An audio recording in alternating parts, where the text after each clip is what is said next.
और आप लोगों ने बहुत ध्यान से सुना। मैं सबसे पहले डॉक्टर राम मनोहर लोहिया की बात करता हूं कि डॉक्टर राम मनोहर लोहिया जब शहीद आजम भगत सिंह, राजगुरु सुखदेव को फांसी का हो गई तो उन्होंने कहा कि मैं अपना जन्मदिन नहीं मनाऊंगा। डॉक्टर लोहिया ने मना कर दिया। इतने महान लोगों का आज के दिन बलिदान हो गया इस देश के लिए, समाज के लिए, व्यक्ति के उत्थान के लिए, मैं यह जन्मदिन नहीं मनाऊंगा। लेकिन उनके समर्थकों ने कहा कि जब आपका जन्मदिन हम नहीं मनाएंगे तो जो बात है, जो विचार है, जो वैचारिक क्रांति है, वो कैसे समाज और देश में जाएगी, इसलिए आपका जन्मदिन आज के दिन मनाया जाता है। डॉक्टर लोहिया सफर मैना थे। सफर मैना का मतलब आप लोगों को बताता हूं कि सेना के लिए जो पहाड़ को खोदकर रास्ता बनाता है वो सफर मैना होता है। डॉक्टर लोहिया ने वह रास्ता दिखाया जिसके अंदर अभी बाबू सिंह आर्य ने कहा कि सामाजिक न्याय की लड़ाई लड़ी। समाज के अंदर जो वंचित वर्ग था, प्रताड़ित वर्ग था, पिछड़ा, अति पिछड़ा, दलित और सवर्णों में जो गरीब वर्ग था, सारे लोगों के लिए अगर कोई काम किया तो उस व्यक्ति के नाम डॉक्टर राम मनोहर लोहिया।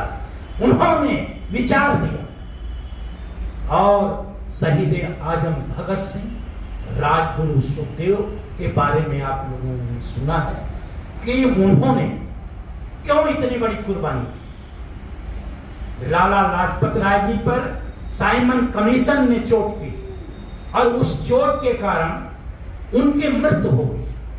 जब उनकी मृत्यु हो गई तो ये नौजवान, इनका खून खौल उठा और उसके पहले जलियांवाला बाग कांड हो गया था। थोड़ी सी ही उम्र में भगत सिंह ने वहां की मिट्टी को एक जार में रखकर अपने घर ले गए थे और वो चूमते थे कि इस जो खून बहा है इसका बदला अगर मैं नहीं ले लूंगा इन अंग्रेजों को भगाने के लिए, तब तक मैं चैन से नहीं बैठूंगा। और उन्होंने उसका लाला लाजपत राय पर जिन लोगों ने लाठियां बरसाई थी और उनकी मृत्यु हो गई थी, उनका बलिदान हो गया था, एक महीने बाद ही 27 नवंबर को ये घटना और 27 दिसंबर को सैंडर्स का इन्होंने वध कर दिया, गोली चला दी। सुखदेव और ये राजगुरु और भगत सिंह ने उसकी हत्या कर दी सैंडर्स की, जो डीएसपी था अंग्रेजों का। तो ये इतने बहादुर लोग थे, ये कभी अन्याय के खिलाफ लड़ाई लड़ने में पीछे नहीं रहे। भगत सिंह ने कहा है कि जो क्रांति है वह सत्य और ईमानदारी की धार पर तेज होती है, नैतिकता के से तेज होती है जो क्रांति है। ये तलवार की धार से ज्यादा खतरनाक है, लेकिन इससे लड़ना है। और उन्होंने कहा कि इस देश को स्वतंत्र कराने का हमारा जो उद्देश्य है, पहला उद्देश्य देश को स्वतंत्र कराना है, लेकिन असली लड़ाई जो है शोषण के और अन्याय के खिलाफ है। शोषण और अन्याय के खिलाफ हमें लड़ना, गैर बराबरी के खिलाफ लड़ना। यहाँ जो लूट और झूठ है, क्योंकि पहले तो अंग्रेजों ने लूटा हमें, वो लोग तो अंग्रेजों की ही लूट को देखा था कि इस देश के संसाधनों को सारा लूट ले लिया अंग्रेज। और हमारे देश के लोग, जो सोने का चिड़िया था भारत, वह सोने का चिड़िया यहाँ भूख और पीड़ा और दर्द से करा रहा था। नील की खेती के किसान चंपारण के अंदर उनका शोषण हो रहा था। उसी तरह आज की स्थिति है, आज किसान का शोषण हो रहा है। किसान अगर दिल्ली के किसी रास्ते पर बैठता है, सत्याग्रह करता है, अपनी बात करता है, तो वहां किल लगा दी जाती है, अंग्रेजों से ज्यादा क्रूर व्यवहार किया जाता है, वहां दीवार खड़ी कर दी जाती है, अपने देश के अंदर किसान के लिए दीवार खड़ी कर दी जाती है। मैं एक बात आप लोगों को बताना चाहता हूं, इस देश के अंदर जो पूंजीपति है, जो बड़ा पूंजीपति है, उसका 16 लाख करोड़ कर्जा माफ कर दिया जाता है, जबकि इस देश का किसान जो एमएसपी मांग रहा है, न्यूनतम वेतन मूल्य मांग रहा है, उस पर केवल 2.5 लाख करोड़ खर्च होना है। 2.5 लाख करोड़ सरकार यह देना नहीं चाहती और 16 लाख करोड़ रुपए उनका माफ कर देती है बड़े पूंजीपतियों का। यह शर्मनाक स्थिति है इस देश में। हम समझ नहीं पा रहे कि देश के साथ और देश की जनता के साथ कैसे अन्याय हो रहा। मैं आप लोगों को बताना चाहता हूं कि 70 करोड़ लोग भारत के अंदर केवल जीडीपी का 3% उनके पास है। जीडीपी का 3%, मतलब उनके पास खाने के लिए नहीं है। और ये सरकार भी मान चुकी है और आप लोग भी रोज जानते हैं, रोज यहाँ पर बोला जाता है कि 80 करोड़ लोगों को हमें अनाज देना पड़ रहा 5 किलो। तो इस देश के लिए, जो देश कृषि प्रधान देश था, जो कृषि के अंदर सबसे आगे था, और लाल बहादुर शास्त्री जैसे हमारे पूज्य प्रधानमंत्री ने इस देश के अंदर हरित क्रांति को पैदा किया था, लोगों को एक छतों पर गेहूं बुआ दिया था, उस देश के अंदर 5 किलो अनाज देना पड़ रहा है। यह कितनी शर्मनाक स्थिति है। 40% पूंजी, 50% पूंजी 10% लोगों के पास पहुंच गई है। कितनी बड़ी असमानता। और इन हमारे नेताओं ने, डॉक्टर लोहिया ने, भगत सिंह ने, राजगुरु सुखदेव ने, इन लोगों ने गैर बराबरी के खिलाफ ही संघर्ष किया। आज हम कहां खड़े? हम गैर सामाजिक न्याय तो मिल ही नहीं रहा है, आर्थिक असमानता, सामाजिक असमानता, राजनीतिक असमानता, शैक्षणिक असमानता, ये सांस्कृतिक असमानता सब बढ़ती जा रही है। और क्या हो रहा है कि राम नाम की लूट है, लूट सके तो लूट। अयोध्या में 2 करोड़ का 18 करोड़ में माल बिक जाता है 1 मिनट में। तो राम को लूटा जा रहा है, राम के नाम पर लूटा जा रहा है। और अंत समय पछताएगा जब तन जई है झूठ। वो कहते हैं मरने से पहले लूट लो जितना लूटना है, लेकिन नहीं तो पछताना पड़ेगा। मैं ऐसी व्यवस्था पैदा कर दी लूट और झूठ की कि पूरा देश और समाज जान गया कि कैसे इस देश के साथ, गरीब के साथ अन्याय और लूट हो रही है, अनाचार हो रहा है। तो हम लोगों को ये समझना होगा। हम डॉक्टर लोहिया का, भगत सिंह जी का और सुखदेव का, राजगुरु का हम यहाँ शहादत दिवस और जन्मदिन बना लें, उससे बहुत बड़ा परिवर्तन नहीं होना। परिवर्तन तब होगा जब हमारी दृष्टि वर्तमान पर होगी। वर्तमान में इस देश के अंदर दिल्ली और देश की राजधानियों में क्या हो रहा है, इस पर जब तक हमारी दृष्टि नहीं होगी, हम इन महान पुरुषों का कितना ही गुणगान करें, इनके बताए रास्तों के ये लोग तो ईमानदार थे। मैं डॉक्टर लोहिया के बारे में बताना चाहता हूं आपको कि जैसे एक बहुत लावारिस आदमी, गरीब आदमी, उसकी अंत्येष्टि जैसे वहां विद्युत दादरी है दिल्ली के अंदर उस समय हो जाती है, वैसे ही इन्होंने साधारण तरीके से, जब इनका देहावसान हुआ तो इन्होंने साधारण तरीके से इनकी अंत्येष्टि की गई। और 2 कपड़ा, 2 कुर्ता, 2 जैकेट, और कहीं पर बैंक खाता नहीं, और कहीं पर 1 रुपया इनके जेब में नहीं था। ये ऐसे नेता थे। और भगत सिंह, राजगुरु, सुखदेव मामूली लोग थे। ये लोग संकट में इन्होंने, इनके पास पैसा नहीं था, संसाधन नहीं था, उसके बाद इतना बड़ा काम किया। और आज स्थिति है कि इस देश में संसाधन होते हुए भी यहाँ तानाशाही है, यहाँ लोकतंत्र को और संविधान को खतरा हो गया, और यहाँ पर आवाज नहीं उठ रही। आवाज दबी हुई है लोगों की, लोग डरे हुए हैं। अगर आपके स्वाभिमान और सम्मान पर चोट हो रही है, आपका स्वाभिमान और सम्मान नहीं बच रहा है, तो आप डरे क्यों?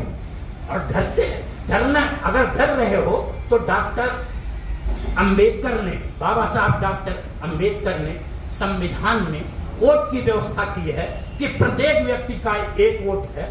आप चुपके से कुछ काम को कर दीजिए, जैसे ये तानाशाही सरकारें खत्म हो जाए। लेकिन हम तभी इस काम को करेंगे जब हमारे अंदर जागरूकता पैदा हो। हमें संकल्प लेना चाहिए, हमें संकल्प लेकर जाना है। और जितनी बात वक्ताओं ने बताया है, बहुत बहुत ही महत्वपूर्ण बात की है कि हम कैसे दिग्भ्रमित, धर्म के नाम पर, जात के नाम पर, भाषा के नाम पर, क्षेत्र के नाम पर हमें दिग्भ्रमित किया जा रहा है। हम भ्रम में हैं, हम डर में हैं। इसको निकालना होगा और निकाल कर हमें सोचना होगा कि असली दुश्मन हमारा कौन है। हमारा कोई जाति दुश्मन थोड़ी है, हमारी किसी से लड़ाई है। हमारी लड़ाई वैचारिक लड़ाई है और हम ही असली लड़ाई लड़ रहे हैं। हमारे ही विचार उच्च हैं जो नर नारी समानता की बात है, स्त्री और पुरुष बराबर, सबको शिक्षा मिलनी चाहिए, सही नागरिक भारत के हैं, सबको समान अधिकार मिलना चाहिए, सबको अवसर की समानता होनी चाहिए। और विदेशों के बारे में डॉक्टर लोहिया ने कहा कि जो विदेशी ताकतें हैं जो हर देश पर अपना प्रभुत्व जमाती है और हमारी जो संप्रभुता है उस पर दखल अंदाजी करती हैं, उनके खिलाफ भी हमें रहना चाहिए। तो इतना बड़ा विचार हमारे इन महापुरुषों ने दिया है और आप लोग जो है यहाँ पर लगातार आते हैं और इस विचार को लगातार हमारे वक्ता आप लोगों के बीच में रखते हैं। और आप लोग खुद ही यहाँ पर बच्चे बैठे हैं, बहुत समझदार हैं, बहुत उच्च कोटि की किताबें पढ़ते हैं ये लोग और समझते हैं, अध्ययन करते हैं। क्योंकि अध्ययन के बिना आपको कोई ज्ञान प्राप्त नहीं होगा। अध्ययन करते रहिए और जो सही बात है उसे समाज के अंदर उसे फैलाने का काम करना है, उसे जन जन के बीच में ले जाने का काम करना है। तभी जनता के अंदर ये बात जाएगी कि असली दुश्मन कौन है जो हमें लूट रहा है।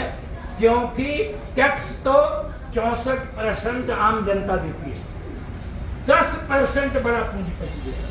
और आज आपको बताना चाहता हूं कि जो बड़ा पूंजीपति है वो बहुत कम चैरिटी करता है, बहुत कम दान देता है, बल्कि जो छोटी इंडस्ट्री वाले हैं, छोटे व्यापारी हैं और जो समाज के अंदर काम कर रहे हैं वो लोग ज्यादा चैरिटी देते हैं इन बड़े पूंजीपतियों से। ये बड़ा पूंजीपति जो पैसा दे रहा है, जो दिया है, जो बॉन्ड की बात आपने कही, इलेक्टोरल बॉन्ड की, उसके अंदर बड़े बड़े करोड़पति अरबपति लोग हैं, उन्हीं ने पैसा दिया है। और जो अनैतिक काम कर रहे हैं, जो अवैध काम करते हैं, उन लोगों ने पैसा इस सरकार को दिया है। और ये कहते हैं हमारा स्वच्छता अभियान है। वो कौन सा स्वच्छता अभियान है भैया? तुम लूट का माल ले रहे हो और कह रहे हैं हम स्वच्छ। नहीं, आप नैतिक नहीं है। इस 140 करोड़ जनता को बहकाने का काम मत करिए और इन लोगों के अधिकारों के लिए आप संघर्ष करिए, क्योंकि आप तो संविधान को बदलना चाहते हैं। देश की संपूर्ण जितनी संस्थाएं हैं उन पर कब्जा करना चाहते हैं, उन्हें कमजोर करना चाहते हैं। इस काम को बंद करिए, यही हम लोग चाहते हैं। हमारी आपसे कोई व्यक्तिगत लड़ाई नहीं है, हमारी लड़ाई वैचारिक है। और इस वैचारिक लड़ाई को हम संकल्प लेते हैं और संधानी लेते हैं डॉक्टर राम मनोहर लोहिया को, भगत सिंह जी को, राजगुरु और सुखदेव को और इनके विचार को हम आगे बढ़ाते रहेंगे और आपसे लगातार लड़ते रहेंगे और हम डर का वातावरण खत्म करेंगे, जनता के को निर्भय बनाने का काम करेंगे। इन्हीं शब्दों के साथ आप लोगों का अभिनंदन करता हूँ, आप लोगों का स्वागत करता हूँ। और ये जो लोग षड्यंत्र कर रहे हैं, धार्मिक पाखंड फैला रहे हैं, किसी केन प्रकार सत्ता पर कब्जा करना चाहते हैं, उनके मंसूबों के सफल नहीं होने देना। तभी असली श्रद्धांजलि डॉक्टर लोहिया, शहीद आजम भगत सिंह, राजगुरु सुखदेव की होगी। इन शब्दों के साथ पुनः आपका अभिनंदन, बहुत बहुत धन्यवाद।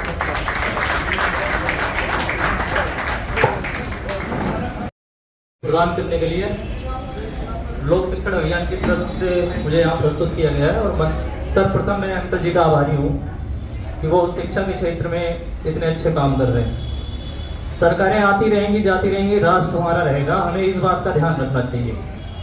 और जैसे कि चाणक्य ने अर्थशास्त्र में लिखा है, विशोनो राजनम वृणाना, अर्थात राजा वही है जो प्रजा को मन भाए और प्रजा को अपने राजा का ध्यान पूर्वक चुनना चाहिए उनको, ताकि वो राष्ट्र निर्माण में सहयोग कर सके। और आज हम इकट्ठा हुए हैं यहाँ, भगत सिंह राजगुरु सुखदेव की शहीदी दिवस है।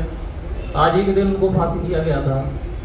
उन्होंने राष्ट्र निर्माण में जो नींव रखी है वो उसकी तुलना कहीं किसी से की ही नहीं जा सकती। छोटी छोटी उम्र में आज हम अपने माँ बाप के ऊपर डिपेंड है हर एक चीज के लिए। उस उम्र में उन्होंने ये निर्णय कर लिया कि हमें किसी से कोई मतलब नहीं, ना परिवार, ना घर, ना कोई रिश्ता, ना कोई मोह, ना कोई प्रेम, सिर्फ एक प्रेम था, वो राष्ट्र प्रेम था। और राष्ट्र प्रेम के खातिर उन्होंने अपनी बलिदान दे दी। और हमें भी राष्ट्र की प्रगति में ठीक इसी पथ पर आगे बढ़ते रहना चाहिए, ताकि हम राष्ट्र निर्माण को, अपने भारत राष्ट्र को एक ऊंचाई पर ले जा सकें। धन्यवाद। मैं अपनी वाणी को विराम देना चाहता हूँ।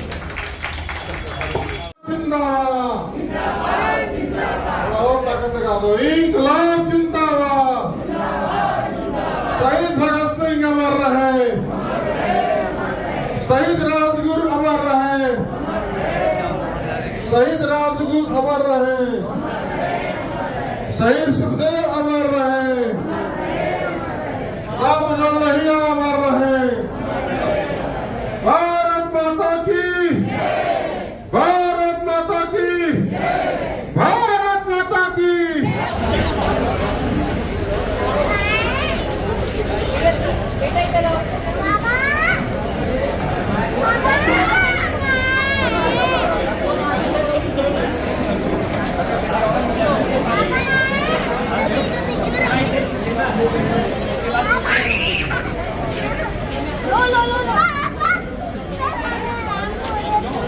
Arjun, what are you doing यार?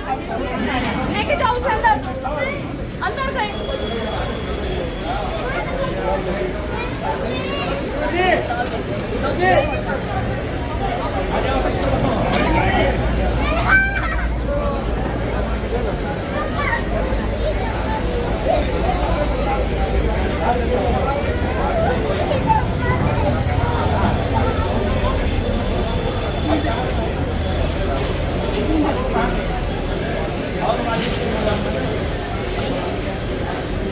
नमस्कार, प्रणाम। मैं खुशबू तिवारी आप सभी के बीच रूबरू हूँ GNA न्यूज़ चैनल के माध्यम से।